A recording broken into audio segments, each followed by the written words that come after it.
Graça e paz, irmãos. Vem para frente, por favor, venham para frente. Crianças, podem ir para a sua classe.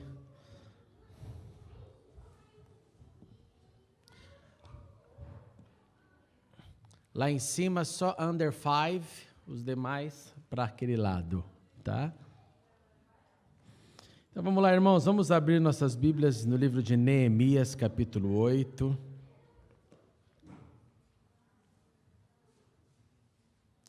Neemias, capítulo 8. Nós vamos ler a partir do verso 13. Obrigado por terem vindo aqui para frente, muito obrigado. Neemias 8, 13. Nós vamos ler até o verso 18. 13 a 18. Depois de Esdras, Neemias 8, 13 diz assim: No segundo dia do mês, os chefes de todas as famílias, os sacerdotes e os levitas, reuniram-se com o escriba Esdras para estudarem as palavras da lei. Descobriram na lei que o Senhor tinha ordenado por meio de Moisés que os israelitas deveriam morar em tendas durante a festa do 7º mês. Por isso, anunciaram em todas as cidades e em Jerusalém: saiam às montanhas e tragam ramos de oliveiras cultivadas, de oliveiras silvestres, de murtas, de tamareiras e de árvores frondosas, para fazerem tendas, conforme está escrito. Então o povo saiu, trouxe os ramos, e eles mesmos construíram tendas nos seus terraços, nos seus pátios, nos pátios do templo de Deus e na praça junto à porta das águas, e na que fica junto à porta de Efraim. Todos os que tinham voltado do exílio construíram tendas e moraram nelas. Desde os dias de Josué, filho de Num, até aquele dia, os israelitas não tinham celebrado a festa dessa maneira, e grande foi a alegria deles. Dia após dia, desde o primeiro até o último dia da festa, Esdras leu o livro da lei de Deus. Eles celebraram a festa durante 7 dias, e no 8º dia, conforme o ritual, houve uma reunião solene. Vamos orar mais uma vez. Obrigado, Senhor, pela Tua palavra que é verdade. Então agora, abre os nossos corações e mentes para ouvirmos, entendermos e obedecermos a Tua palavra, pois nós sabemos que esta é a Tua vontade e oramos em nome de Jesus. Amém e amém.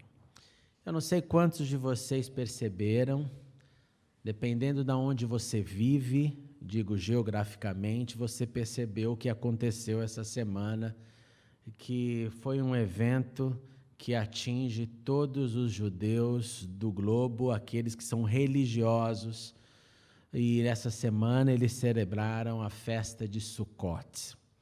Então, por que eu digo, dependendo de onde você mora? Porque se você mora perto de um bairro judeu religioso, você deve ter visto e talvez perguntado o que era aquilo: cabanas, pelas ruas, pelos terraços, mesmo os menores aos maiores. Porque Sukkot é essa festa onde cabanas são montadas. Ela é uma das principais festas previstas na lei de Moisés. A gente lembra que primeiramente tem a Páscoa, saída do Egito. Depois nós temos a festa chamada das Semanas, que é conhecida por nós, pela sua linguagem neotestamentária de festa de Pentecostes.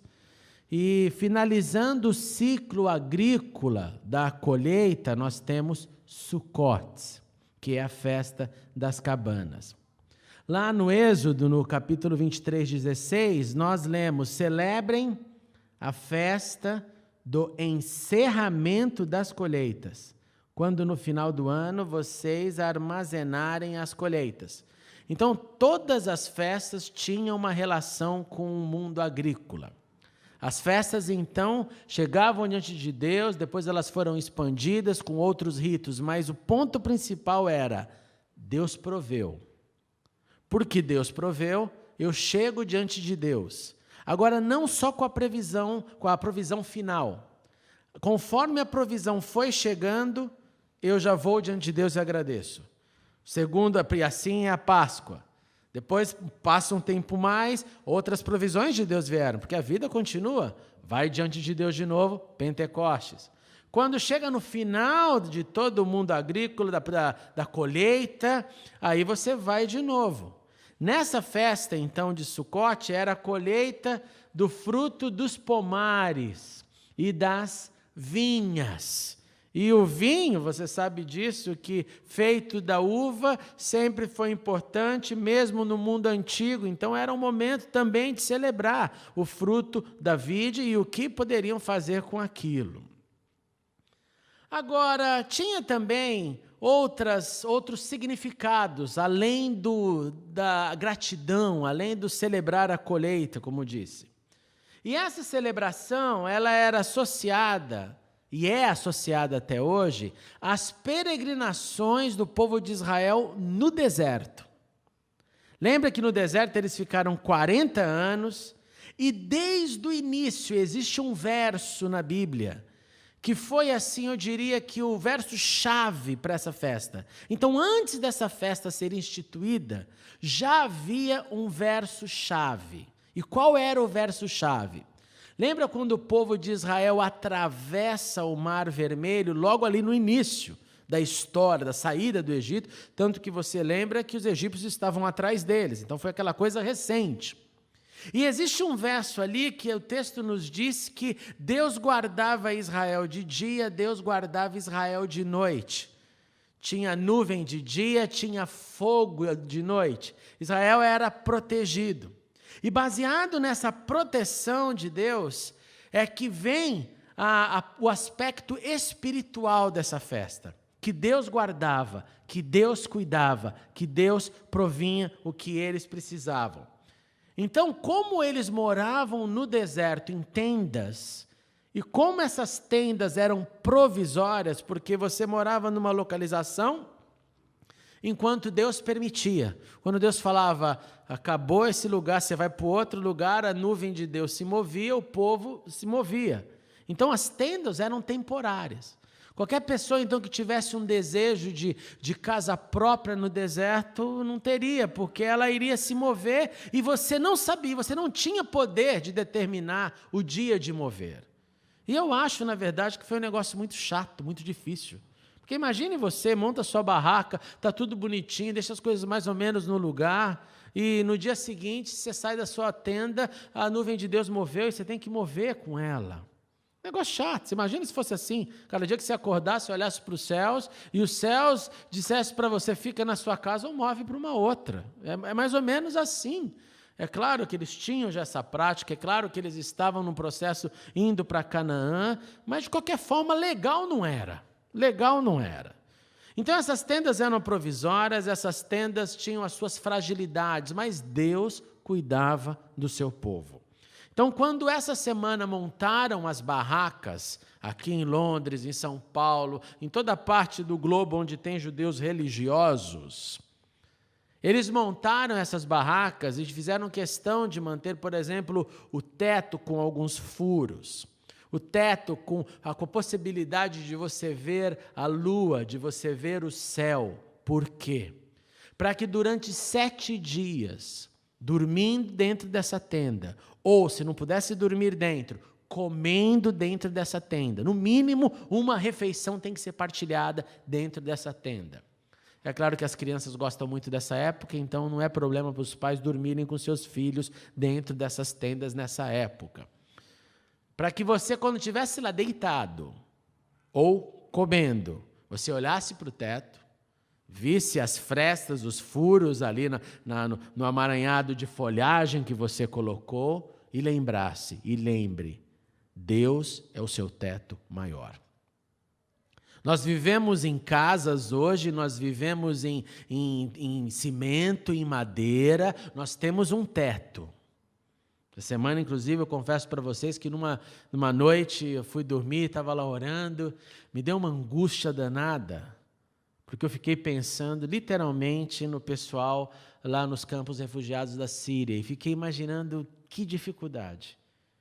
E eu pensei nisso porque a noite estava um pouquinho frio, estava entrando um pouco vento pela janela, eu me encobri bastante, sabe como você começa a se enrolar no edredom, e aí me veio o pensamento, e agora que vai chegar o frio e que vai chegar a neve, e tantas famílias vão ver suas crianças ali amontoados em barracas, às vezes de 2x2, 3x3, e vai ter que enfrentar um inverno numa tenda de socorro.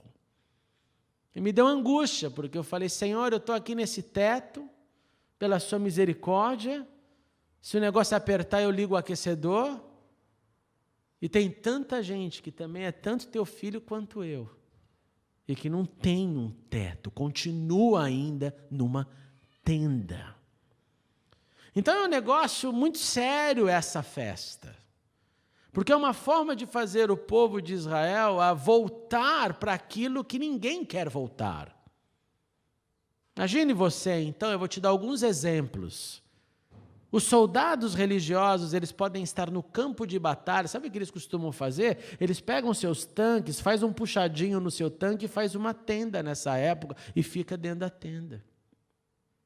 Agora imagine você no meio lá de um deserto, terra de nada, tendo que celebrar por 7 dias, não é um só. Imagine você nos países frios, não importa onde estiver, em qualquer lugar do mundo. Essa época eles têm que construir as suas tendas.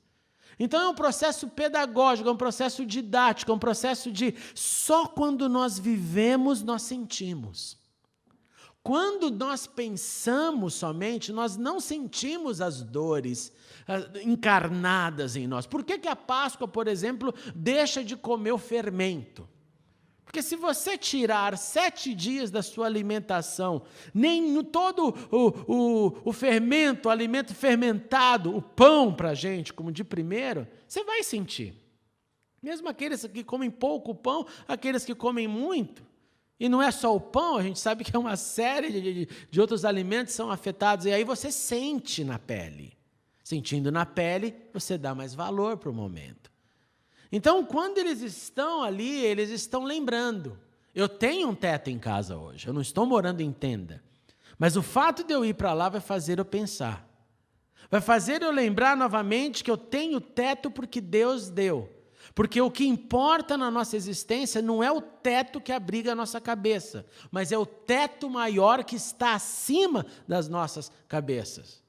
Esse é o teto realmente que importa, é esse que muda a nossa vida, é esse que se ele cair, usando a nossa linguagem, né? A casa caiu, mas se o teto espiritual caiu, aí caiu tudo, desabou tudo. Então, essa festa vem com esses 2 significados. Um é, as colheitas terminaram, obrigado, Senhor. Segundo, o Senhor que cuidou da gente no deserto, é o Senhor que cuida da gente aqui. O cuidado de Deus é celebrado, o cuidado de Deus é lembrado. E assim eles fazem, porque esse é um estatuto perpétuo para o povo. E aquele Deus que controla céus, universo, terra, é o Deus louvado nessa hora, o Deus que sempre provê de acordo com o seu querer, e o seu querer é diferente, guarda isso, que isso é muito sério, é diferente em cada contexto. Porque no seu contexto existe um querer de Deus que te dá, como disse para mim, o teto da nossa casa. Lá na Síria, o teto hoje não é de cimento. E assim por diante no mundo inteiro. Então nós falamos que quando esse exercício tem que ser feito pelo povo de Israel, não é opcional. Então os religiosos cumprem.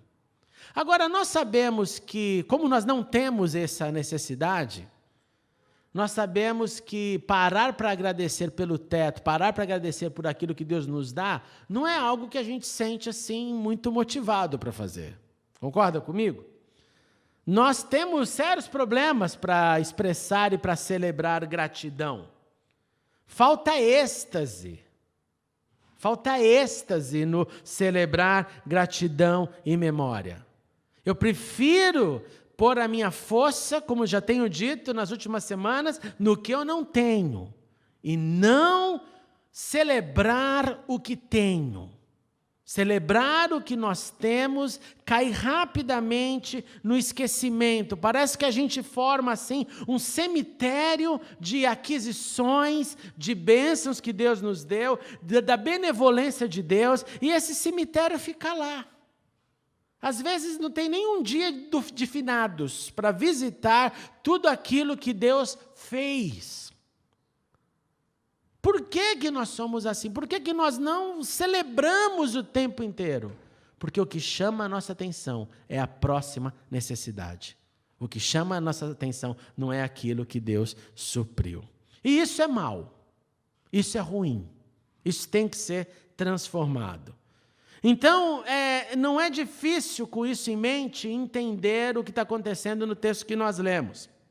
Você tem que pensar no seguinte: esse povo está ali, passou-se na história de Israel, depois então da saída do Egito, dos 40 anos de deserto, celebraram essas festas, entraram na terra prometida, a vida continuou, a casa própria foi feita, veio a pedra, veio a madeira, e aí essa festa começou a cair em desuso.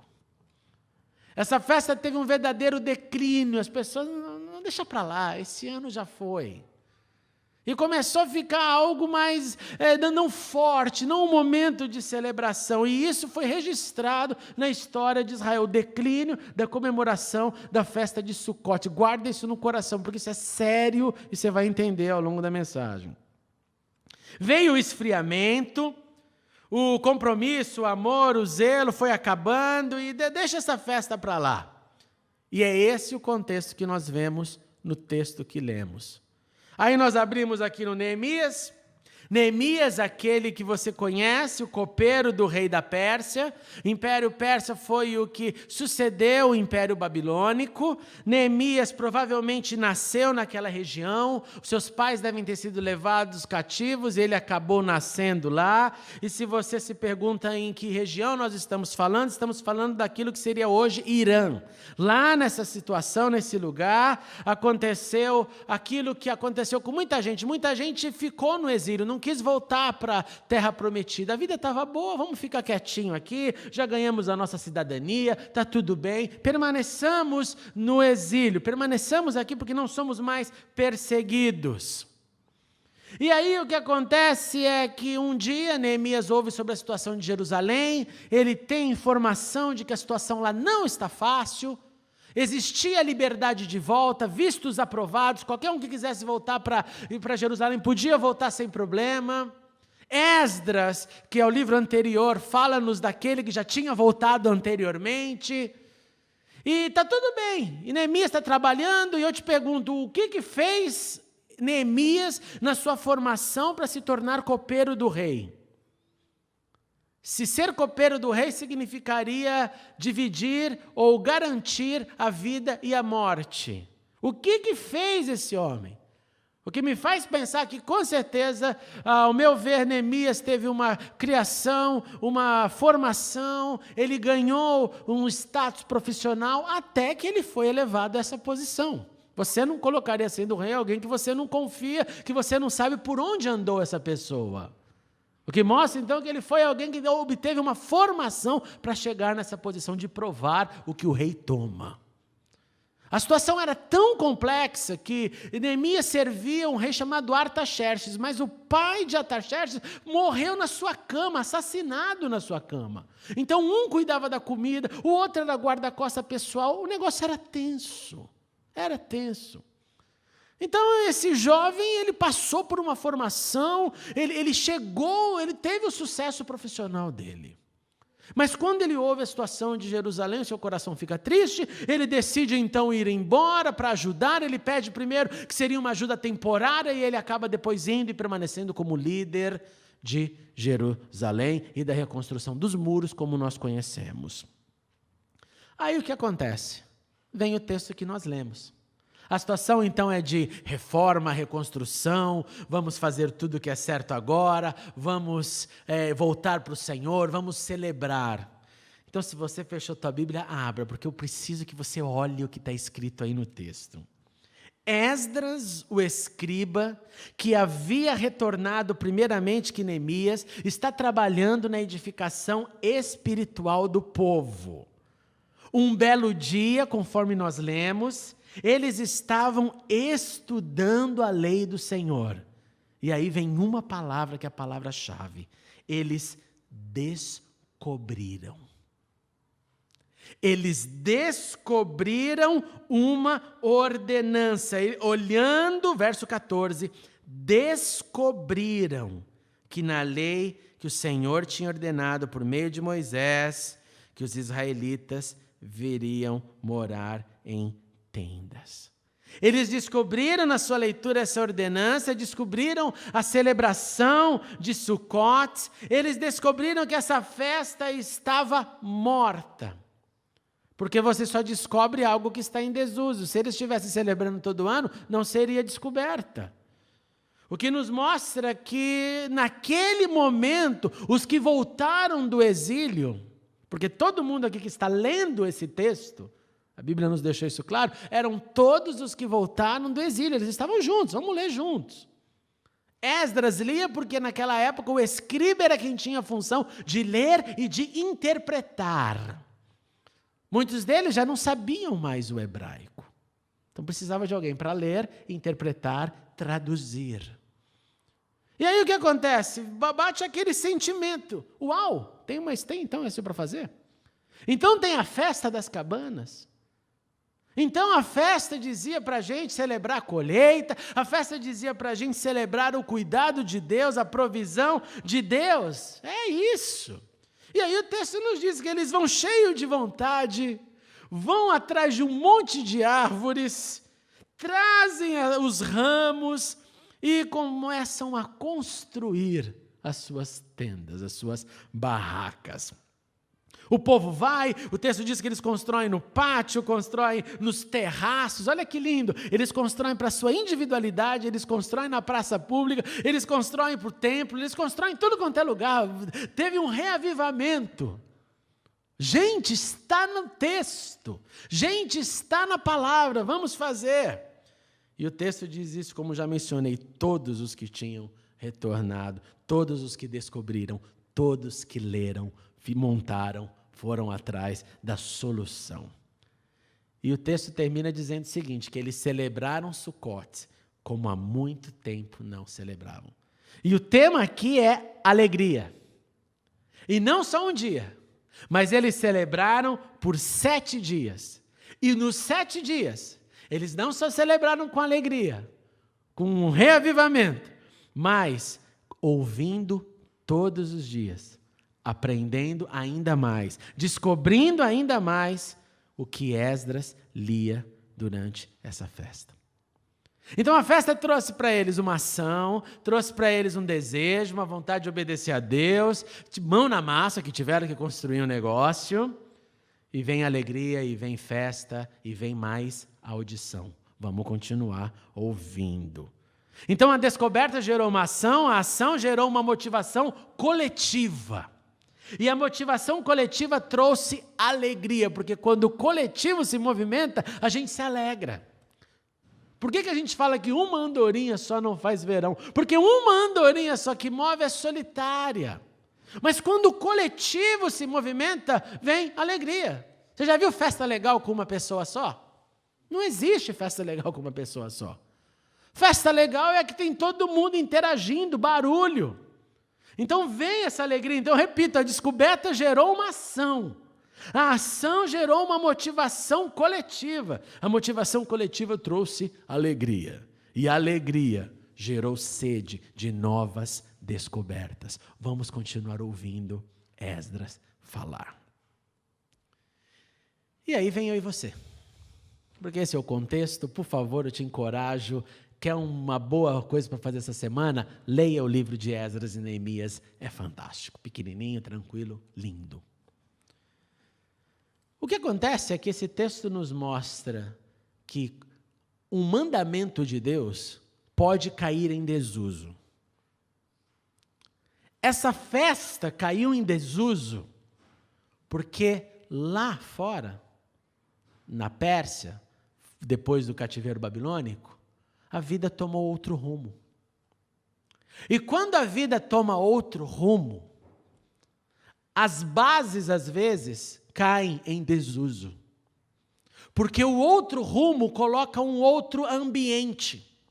O outro rumo coloca uma outra vida. Uma nova forma de viver. Eu estou cansado, por exemplo, de ouvir aqui em Londres é diferente.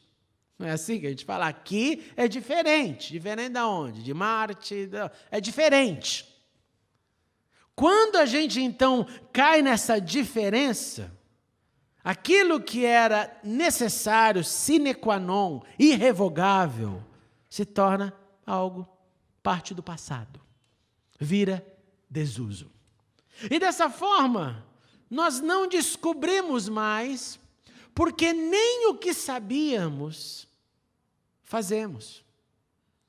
Aquilo que sabíamos que era internalizado, esfriou e continua esfriando. Quanto mais aquilo que deveríamos ser lembrados. Quanto mais aquilo que deveríamos ser ensinados novamente. Quanto mais aquilo que já entrou talvez na sua mente pelos seus olhos, mas não entrou no seu coração. Está comigo? Quanta informação já entrou pelos seus olhos e não entrou no seu coração? Quantas informações você sabe, mas o coração, a prática, nunca aconteceu. Nunca aconteceu. De modo que a advertência desse texto é uma advertência muito forte. Porque ela fala para a gente de tudo aquilo que eu não presto atenção, cai no desuso da minha espiritualidade. E assim sendo, eu vou esfriando e esquecendo. Até chegar num ponto que não me lembro mais. Não me lembro mais. Não é mais relevante para mim. Então eu queria te dar algumas perguntas. Se você tiver caneta, escreva essas perguntas, porque eu gostaria mesmo, em nome de Jesus, que você pensasse nelas essa semana. Que você refletisse nessas perguntas. A primeira é: o que você descobriu nessa semana durante a sua leitura bíblica? O que você descobriu? Você fez uma leitura que te trouxe uma descoberta. Porque, gente, chega a ser chocante, se não humilhante, para essa geração aqui de Neemias, dizer que tinham esquecido da principal festa, das 3 principais festas, aqui uma delas, que o povo de Israel deveria celebrar. É como esquecer que os 10 mandamentos existem, é algo mais ou menos assim, é você ir para o final do poço, você não sabe mais nada, é uma memória. Então a primeira pergunta: o que você descobriu nessa semana durante sua leitura bíblica? E se você já tem essa resposta, responde para você mesmo: olha, eu descobri isso. Eu pensei nisso de forma diferente, me veio esse insight, me chamou a atenção isso, eu tive uma descoberta essa semana.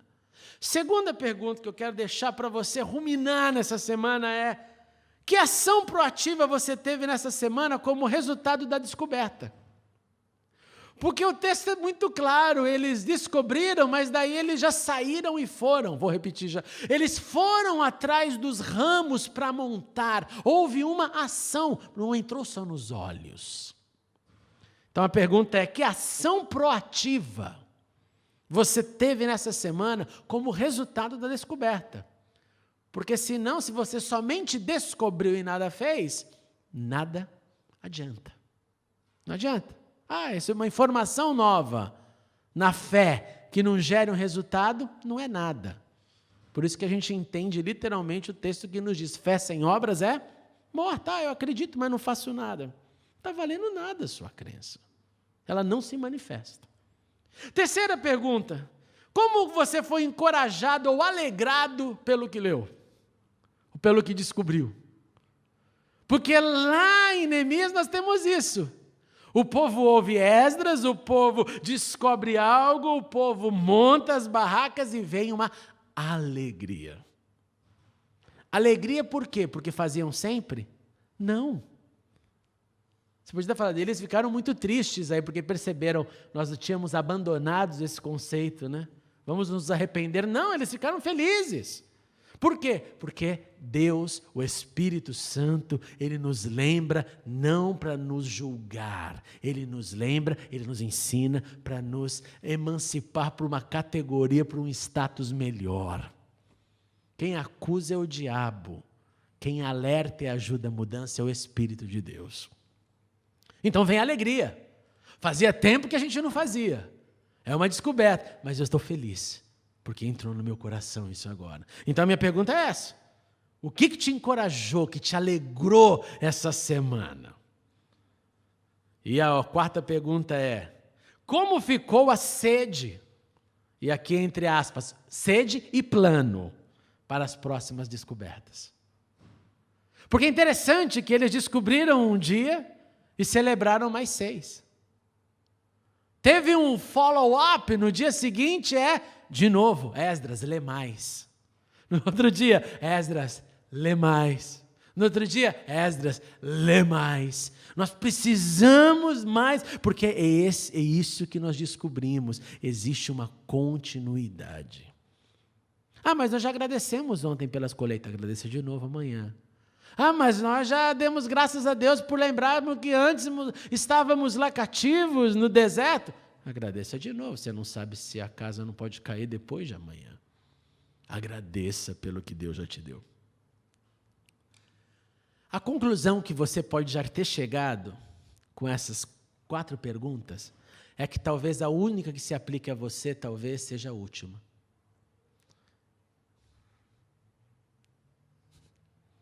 Está comigo? Por que a última? Porque infelizmente, hoje no convívio, na vida, na luta, nos dramas, ninguém descobriu nada, porque não leu nada. Para muitos, por causa das dificuldades da vida, não teve nenhuma proatividade. Atividade diante do quê? Não tem nada novo que entrou em mim. Encorajado, alegrado? Não. Estou alegre porque a gente tem as coisas, tem casa, vou de carro para casa, ou se eu tiver de transporte público, tem transporte público. Sabe quando fica tudo? Por isso que digo que talvez a única que dê para você pensar aqui é falar o que eu posso fazer diferente nessa semana para descobrir. Depois de descobrir, agir, depois me alegrar e depois planejar a continuidade. As descobertas, as lembranças, as reafirmações, as promessas, o ensino podem se tornar facilmente como a festa esquecida de Sukkot. Mas hoje também você pode mudar essa história e eu quero, em nome de Jesus, te encorajar a reconstruir a sua cabana. Não no seu quintal. Eu quero te encorajar a reconstruir esse ambiente que é a espiritualidade, quando nós paramos, primeiro para agradecer a Deus. Agradecer a Deus como quem agradece por algo muito especial. Não sai da minha mente quando Jesus dá aquela bronca nos discípulos dizendo: para de ficar feliz porque os demônios obedecem, porque as coisas acontecem quando você invoca meu nome. Esse não é o ponto. O ponto é, os seus nomes estão no livro da vida. Esse é o grande acontecimento da vida.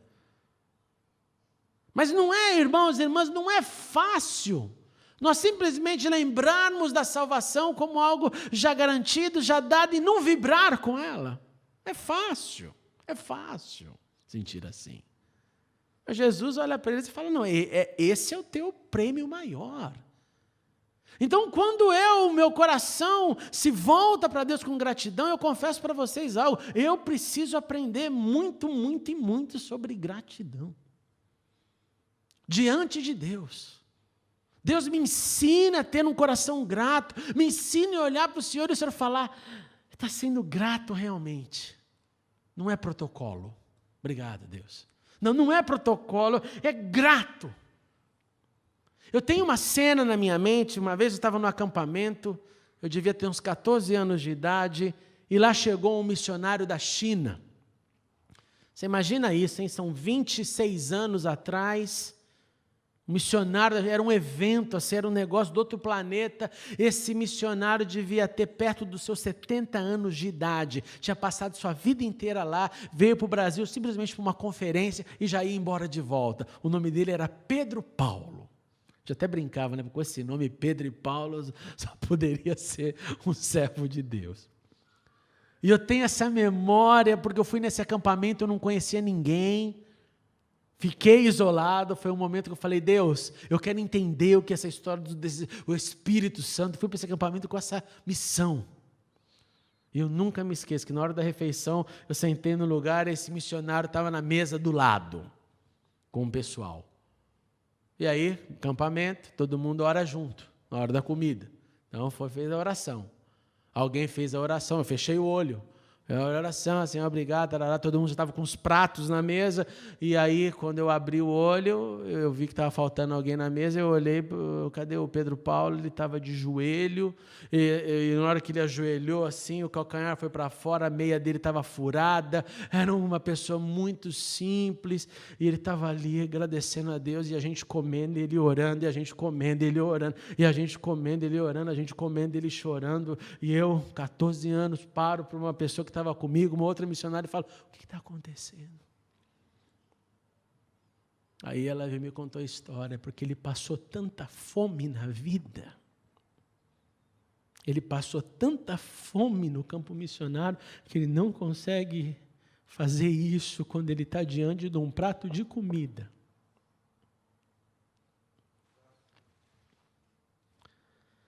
Esse é um dos exemplos que eu carrego na minha vida sobre gratidão. É de falar, é tão importante para mim, Senhor. É tão importante para mim, Senhor.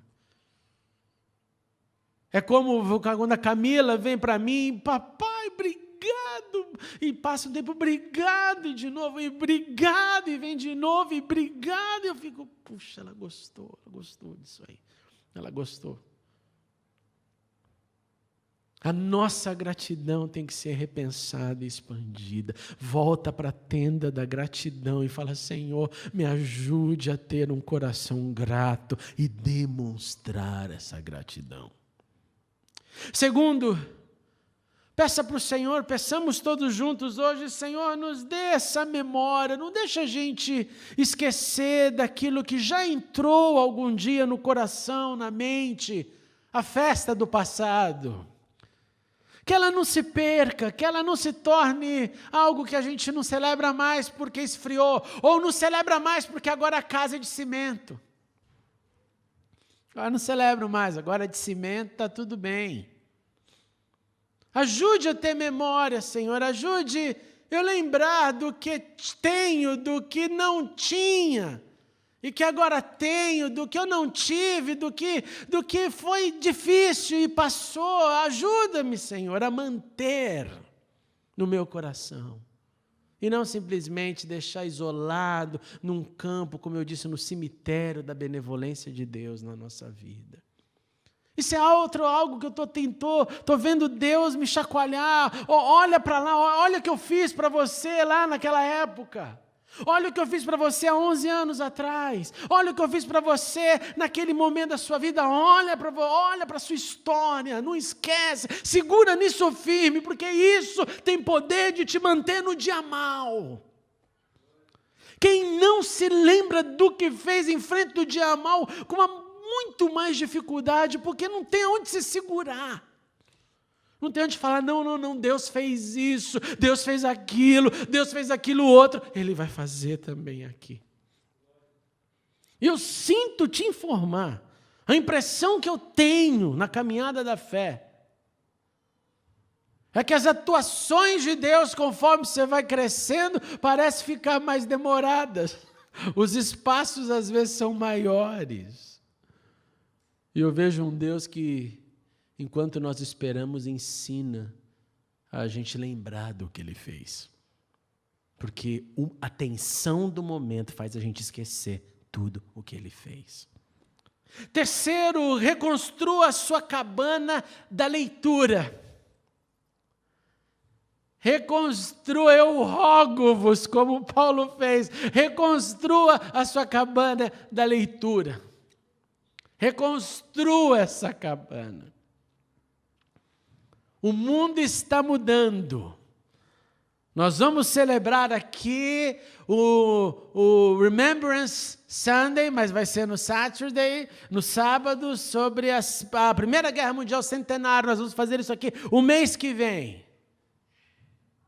E quando eu estava essa semana me preparando com as estatísticas da situação da Primeira Grande Guerra, é de chocar o que a Bíblia representava entre 1914 e 18 e o que a Bíblia representa hoje. É chocante.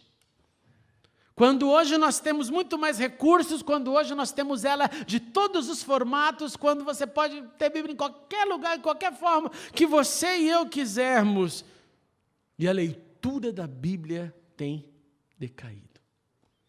A geração não sabe mais, a geração atual sabe muito menos, dá vergonha às vezes. Você começa a conversar, não consegue traçar uma linha na mente, porque não lê. Reconstrua a sua cabana da leitura. Mas a leitura que vivifique a alma, o espírito, não é a leitura caixinha da promessa. Eu tinha também, quando era solteiro lá em casa, uma caixinha da promessa. Quem teve caixinha da promessa aqui? Teve? Só tinha promessa boa. Tinha que reinventarem uma assim, bem furiosa, né? Aquela caixinha era só bênção, só promessa, só. Apaziguava tanto que você nem ia para a Bíblia, ficava para a caixinha, né? Eu leio a caixinha da promessa, tirava lá um versinho. Era um horóscopo bíblico, não vê o que Deus tem hoje, Câncer, Gêmeos, Aquário.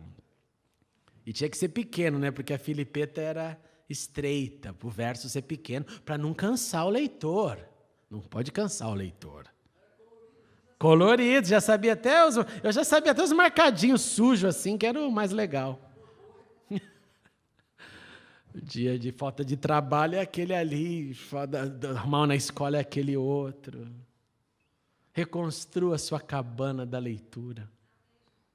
Reconstrua essa cabana. Não fica, mas não tenho tempo. Dê um jeito, reconstrua a sua cabana da leitura. Leia com desejo, com vontade de aprender. Leia para fazer aquilo entrar na alma e te dar uma direção para o seu dia. E por último, como consequência da leitura, reconstrua o desejo de descobrir temas novos. E temas novos não significa aquele que você nunca ouviu, como esse. Sukkot. Meu avô fazia, mas eu não faço mais. Já tinha entrado pelos olhos, mas se esqueceu. Descobertas de temas novos são as descobertas que me fazem agir. Fale isso para Deus. Deus me ajude, quando eu abrir a Bíblia, a descobrir. Caramba, essa semana aqui, quem veio aqui descobriu um monte de coisas novas. Nós tivemos um estudo maravilhoso, liderado pelo Edu, tocou meu coração, mas eu vou pregar sobre isso do Lemberg. De tanto que mexeu comigo o negócio. Texto conhecidíssimo. Mais conhecido impossível, né, Edu? Mais conhecido impossível. Mas mexeu comigo, eu não conseguia dormir, Edu. Não conseguia dormir. Fui lá, pus meu gráfico no Facebook, não conseguia dormir a cabeça pensando no problema, pensando na solução, pensando o que significa aquilo. Conhecia de trás para frente, de frente para trás. Conhecia tranquilamente o texto. Mas de repente você olha, o Espírito Santo vem e descobertas acontecem. Olhe para a Bíblia essa semana, desejoso em descobrir. Você pode decidir por esse compromisso hoje. Você pode decidir por construir a sua cabana da gratidão, da memória, da leitura e da descoberta. Você pode decidir essa semana falar, Senhor, não vai ser também uma vez no ano na minha vida, vai ser todo dia. Vai ser todo dia. Eu quero voltar para essa cabana, para Sucote. Para terminar, eu queria te dizer uma coisa interessante. Essa festa, como eu comecei a mensagem, ela começou lá, depois da saída do Egito. Tema básico, eu falei para vocês que foi o livramento de Deus ali com os egípcios na cola. Celebração foi estabelecida no deserto, nas casas provisórias. Início da Bíblia. Sabe qual é o mais chocante? E esse eu deixo para você ruminar.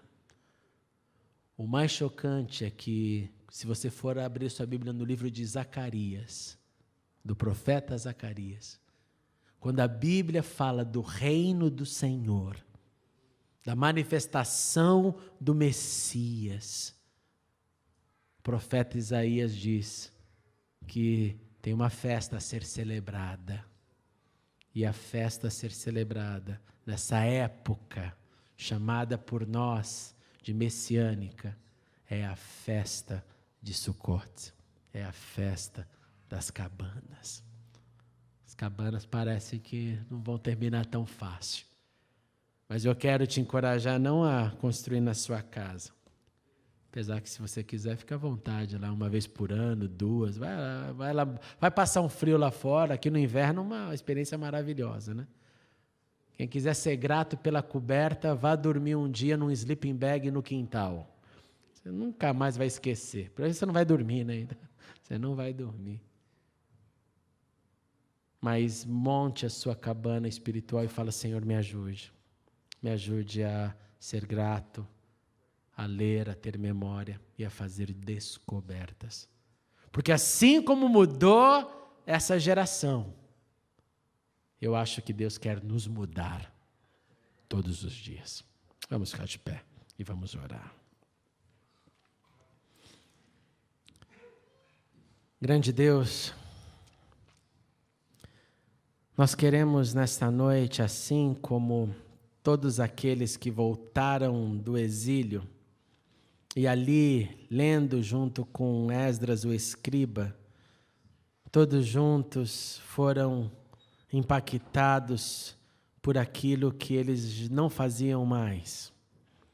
Impactados com o conhecimento de que havia um momento na história, no ano, em que paravam para agradecer o suprimento, a provisão, lembrança do passado, lembrança de que o melhor e maior teto que temos não é o da nossa casa, mas é os céus, a morada de Deus, o que está acima de nós.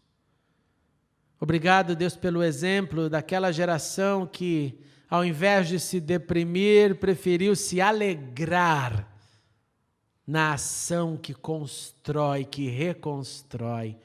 E reconstruindo suas cabanas, celebraram aquilo que lhes era devido. Pai, em nome de Jesus, eu quero te suplicar que o Senhor essa noite coloque em nossos corações um desejo de reconstruir as nossas cabanas, a cabana da gratidão, a gratidão que toque o seu coração, a cabana da memória, que nós possamos olhar para o passado e não deixar nenhuma circunstância apagar o que o Senhor fez em nossa vida.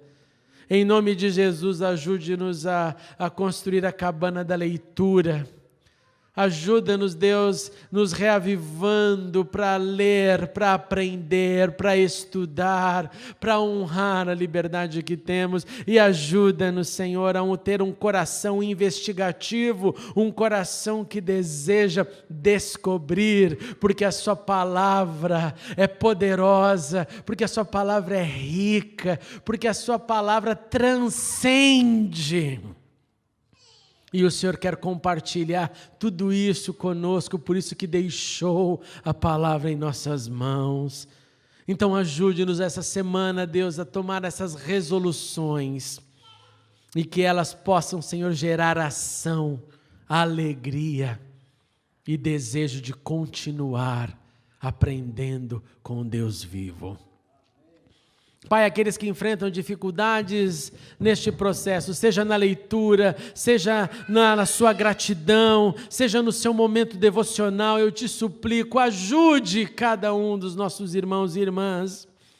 Ajude, Senhor, que nada seja mais forte que o desejo de parar e de entrar na sua presença, Senhor Deus, para que nada caia no desuso. Pelo contrário, que possamos contar para as vindouras gerações tudo aquilo que o Senhor fez, todas as suas maravilhas, tudo aquilo que o Senhor também fará, em nome de Jesus. Amém. E amém. Deus te abençoe. Faça a tua cabana. Faça a tua cabana. Pode se assentar. Muito obrigado por assistir a mensagem. Clique agora em inscreva-se para se cadastrar no canal e ser avisado de todas as novidades. Se você quiser ajudar na divulgação, clique em gostei e adicione o vídeo nos favoritos. Não se esqueça também de conferir as mensagens anteriores. Obrigado e até a próxima.